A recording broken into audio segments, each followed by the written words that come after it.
Let's talk about fussy cutting. Fussy cutting is when you have a piece of fabric that you want your design to be centered on. So if it's a square, you're just literally trying to cut out this square size and center that design on this square size. So I folded it like that just to give you an example so I can put the point straight on top of, and then I would cut out that exact size. So if you're cutting out 3.5-inch squares, if you have a 3.5-inch square ruler, it's really great to just lay over top, and you can align your ruler and look at the picture below. Make sure it's centered and then cut that out. If you don't have the exact size ruler that you're cutting out, because sometimes it's not going to be square, sometimes it's going to be rectangle, sometimes it's going to be for English paper piecing, EPP, and it's going to be an odd shape like a hexagon or a teardrop or something. But if you don't have the right size square, I don't have a 4.5-inch square, I am going to use tape, and I'm going to tape out a 4.5-inch square. So washi tape is the best tape to use. Let me get a different one. Most quilters use washi tape to, you'll see, for sewing, to mark on your machine, and also to mark on rulers, because it sticks enough, but it's not super sticky that when you take it up, it won't leave any residue. So I'm going to mark on the 4.5-inch line there. And I'm going to do that again. This gives me a visual for the 4.5-inch square. It's not perfect, and I'm not covering my 4.5-inch line because I don't want to, I want to be able to line it up okay. But this is a great way to visualize and be able to line up in the middle your image and then cut out. And then because I can't cut on this edge, I rotate and line up the 4.5-inch line and then cut out the other 2 edges. I need to fussy cut 16 of these, so I think what I am going to be able to do is I'm going to be able to cut across a strip of pictures and then use basically every other picture. And in order to do that, I want to make sure that my strip of pictures here is aligned with my strip of pictures here. So they're aligned, everything's lined up. So I'm going to cut out a strip here, 4.5 inches centered on this picture. And then I'll probably be able to cut out this strip, and then I might see how many I get and maybe alternate to one of the strips in between down here. I have more of this fabric. Cutting out 4.5-inch squares out of this fabric is rather wasteful, but even 3.5 inches, I'm not going to be able to use these on either side of it for the same size square. It looks like I'm able to put a 2.5-inch square next to a 3.5-inch square and make pretty usable.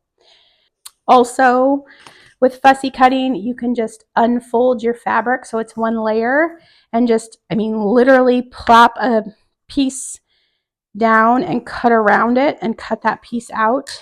It makes Swiss cheese fabric, and I don't fussy cut a lot because of that. I'm not a huge fussy cut proponent or champion, I guess, because it wastes so much fabric to me, but I know a lot of people love fussy cutting. What I'm going to do to cut out this strip, I made sure that it's aligned, and then I'm going to center in the middle of these images 2 1/4, because 2 1/4 is half of 4.5. But I'm still going to line up on my folded edge so that I know that it is going to be straight all the way across. And then I'm going to cut across. This is probably not super usable. It could be. I probably put it in my scrap bin in case I need thin strips of stuff. But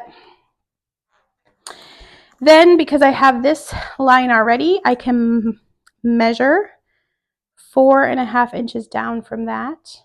And that should hopefully put these pretty centered in my squares. I'm going to turn it because otherwise I'm not going to cut it quite right. I'll just turn it this way. I want to double check my edges to make sure they're still aligned. And I'm going to reposition my ruler at 4.5 inches. And I'm just going to go right back over that and cut through again. Okay, here is the fun part. We can set our big ruler aside. Remember how, though, I talked about using the same brand of rulers just to make sure everything stays the same, like, size, basically.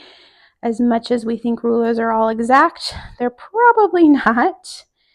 So really all I need to do is cut the two sides, making sure this is centered. Again, centered.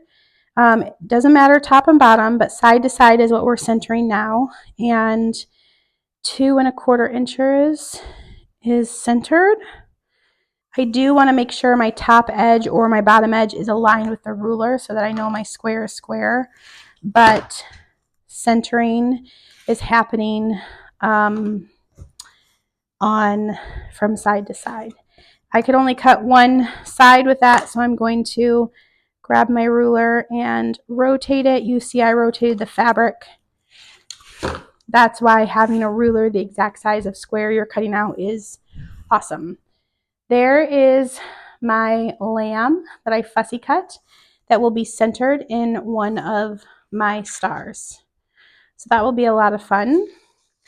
Now, as you can see, I cannot use the next fussy cut, but I can use this one. So I'm going to do the centering again, aligning one of the cut edges.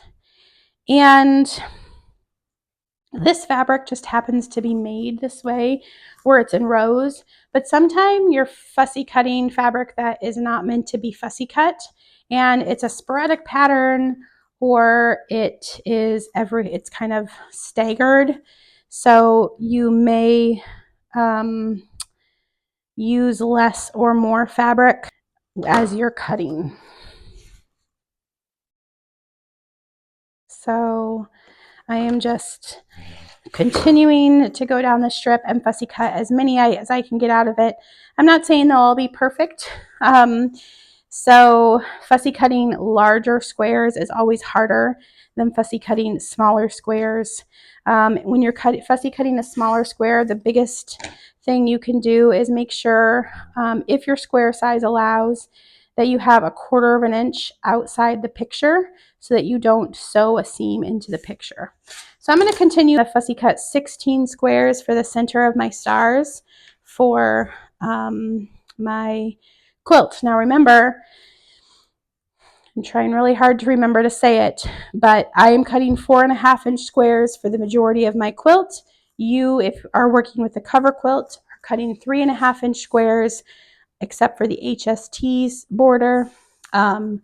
So keep that in mind if you're fussy cutting something. I don't expect you to do this at all for your first quilt. I just thought it would be fun to give you a little overview of what it is and share that with you, because fussy cutting is a really fun practice to do for like a small pouch. Cut a bunch of squares that are fussy cut with the picture right in the middle, sew them together for the side of a pouch or a single block. Okay, so I just continue to finish cutting the squares out of my strips that I cut. I do have to cut off a little bit in between each fussy cut picture because there's like maybe an inch and a half left in there. But otherwise, I just continue up the square, cutting and flipping my ruler and then recutting. And then I lay my fabric out flat, not folded over. And I do some of the Swiss cheese method of cutting by aligning one of the pictures in the middle of my ruler, cutting two sides, and then flipping the ruler to cut the other two sides. I only needed a few more squares, so I was okay with doing this with my fabric. But this is one of the main reasons I don't fussy cut too much. And of course, the bigger the piece, like I said before, the bigger the waist you have for those other pictures that you cut into. So I just continue finishing up with the squares and the fussy cutting. Again, these are the squares that are going in the middle of the star, and so if you wanted to try fussy cutting out, it would be a great place to do it. I wouldn't recommend doing the whole quilt this way. And fussy cutting is really great to do on small scale projects. A mini quilt, a pillow, stuff like that. And often you can fussy cut from scraps too.